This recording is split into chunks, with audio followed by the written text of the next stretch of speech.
नमस्कार दोस्तों, मेरे YouTube चैनल DM टेक में आपका बहुत बहुत स्वागत है। दोस्तों, हम इस वीडियो में जानेंगे कि NPS से पैसा निकालने में किस तरह की टर्म कंडीशंस है और किस तरह के रेगुलेशंस है। Pension fund regulatory and development authority ने 12 जनवरी 2024 को एक नया सर्कुलर जारी किया है और इसमें कुछ टर्म एंड कंडीशन बताइए कि किस कंडीशंस में हम कब कब पैसा जो है अपने NPS अकाउंट से पैसा निकाल सकते हैं। तो आइए हम इस वीडियो में आगे देखते हैं। ये जो है विड्रॉल अब NPS से जो पैसा है वो कौन निकाल सकता है। तो पार्सल विड्रॉ वही आदमी निकाल सकता है जो NPS का कंटिन्यूस सब्सक्राइबर है। कुछ special cases like higher education, marriage, house purchase और मेडिकल केसेस में हम ये पैसा निकाल सकते हैं पार्सली। ठीक है, इसके पीछे क्या क्या रीजंस हैं हम इसके बारे में बात करेंगे। जब हम हायर एजुकेशन की बात करते हैं तो आप में उसमें चिल्ड्रन जो है लीगली अडोप्टेड उसमें होना चाहिए।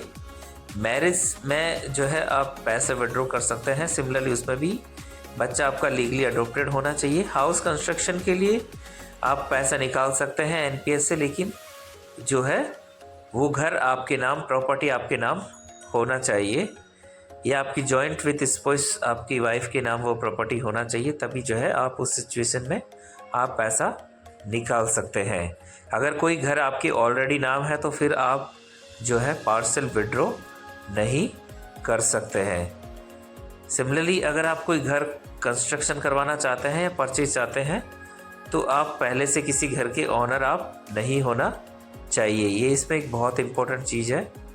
ठीक है, ट्रीटमेंट के लिए कुछ स्पेशल डिजीज लाइक कैंसर और kidney failure, primary pulmonary, multiple different kinds of disease, इनके अंदर जो है या एक्सीडेंट, लाइफ थ्रेटनिंग नेचर, इस तरह के डिजीज़ के लिए जो है हम बेसिकली 14 टाइप के डिजीज़ है, क्रिटिकल डिजीज़ है, उनमें जो है हम NPS का पैसा पार्सली विड्रॉ कर सकते हैं। ठीक है दोस्तों, मेडिकल केसेस में कुछ एक्सपेंसेस है, डिसेबिलिटी होने पे ये पैसा हम निकाल सकते हैं। तो ये एक बहुत इम्पोर्टेंट चीज़ है मेडिकल डिसेबिलिटी होने पे। इसके अलावा स्किल डेवलपमेंट, सेल्फ डेवलपमेंट या स्टार्टअप के लिए भी हम जो है निकाल सकते हैं। व्हाट आर द कंडीशंस, क्या कंडीशन है इसकी, क्या एलिजिबिलिटी है निकालने के लिए, किस कंडीशन में हम निकाल सकते हैं, what will be the limit, कितनी लिमिट तक हम इसको निकाल सकते हैं, क्या उसकी फ्रीक्वेंसीज है। तो आइए हम इस वीडियो में आगे जानते हैं। तो जब हम एलिजिबिलिटी की बात करते हैं तो सबसे पहले तो वो बंदा NPS का सब्सक्राइबर होना चाहिए और कम से कम 3 साल कंटिन्यूस जो है वो इसमें सब्सक्रिप्शन में होना चाहिए। एटलीस्ट 3 साल वो NPS में पैसा देना चाहिए। मनी टू बी विड्रॉल, कितना पैसा हम इसमें निकाल सकते हैं। तो मनी जो है इसमें हम 25% एम्प्लॉयर कंट्रीब्यूशन, मतलब हमारा खुद का जो कंट्रीब्यूशन है उसका हम 25% इसमें निकाल सकते हैं। ठीक है, इसमें ध्यान देने वाली बात यह है कि जो है that amount is exclude from the employer, मतलब आपका वो अमाउंट 25% खुद का अमाउंट होगा, आपका जो एम्प्लॉयर का अमाउंट है उसको हम इसमें से नहीं निकाल सकते हैं। तो जो भी अमाउंट हमारा खुद का जमा हुआ है वो अमाउंट हम जो है वो होना चाहिए। डेट ऑफ ज्वाइनिंग के 3 साल तक जो है ये सब्सक्रिप्शन होना चाहिए।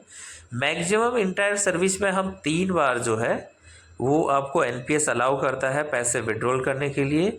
सपोज़ आपने 4 लाख रुपए इन्वेस्ट किया है, ठीक है, तो आप जो है उसका 25% जो है आपका खुद का इन्वेस्टमेंट जो है 25% जो है वो 1 लाख रुपए के तौर पे जो है आप उसको निकाल सकते हैं। ठीक है, तो ये एक इम्पोर्टेंट इसमें चीज़ है। दूसरा, जो आपने आपने सपोज विड्रॉल कर लिया है तो जो सेकंड विड्रॉल है, सिमिलरली आपने फर्स्ट और सेकंड विड्रॉल के बीच में जो अमाउंट आप जितना डिपॉजिट किया है उसमें भी आप जो है 25% तक का ही अमाउंट आप उसमें विड्रॉ कर सकते हैं। तो ये बहुत इम्पोर्टेंट चीज़ है इसमें। अगर अभी आपको निकालना है तो सिंपली आपको एक सेल्फ डिक्लेरेशन भर के भेजना है, जो कि उसमें आपको पर्पस मेंशन करना है एंड भेज उसको सीआरए आपको भेजना है। सीआरए में जो नोडल ऑफिसर है वो डिटेल्स वेरीफाई करेगा और वेरीफाई करने के बाद में आपका जो अमाउंट है अप्रूव कर देगा। इमरजेंसी केसेस में जो बेनिफिशरी के जो नॉमिनी है वो भी अकाउंट से पैसे निकाल सकते हैं। तो एप्लीकेशन जो है फैमिली मेम्बर्स कोई भी जो है एप्लीकेशन नोडल जो ऑफिस के थ्रू जो है एप्लीकेशन को सबमिट कर सकता है। तो ये प्रोसीजर है। आपका जो फॉर्म है उसको आप पर्टिकुलर रीज़न भर के आपको नोडल ऑफिस में सबमिट करना है, जो भी रेस्पेक्टिव नोडल ऑफिस है। तो जो नोडल अफसर है आपकी डिटेल्स को वेरीफाई करेगा। वेरीफाई करने के बाद में जो है with in 3 to 4 working days में आपका पैसा आपके अकाउंट में आ जाएगा। तो दोस्तों मैं उम्मीद करता हूँ ये वीडियो आपको पसंद आया हो। आपके लिए इन्फॉर्मेशन भरा हुआ है इस वीडियो में। तो thank you so much video देखने के लिए, और इसी तरह से आगे वीडियो देखने के लिए कमेंट सेक्शन में बताएं कि आपको किस तरह से वीडियो आपको पसंद है। तो अगर आप चैनल पर नए हैं तो चैनल को लाइक कर दें और सब्सक्राइब करना ना भूलें। Thank you so much. Thank you.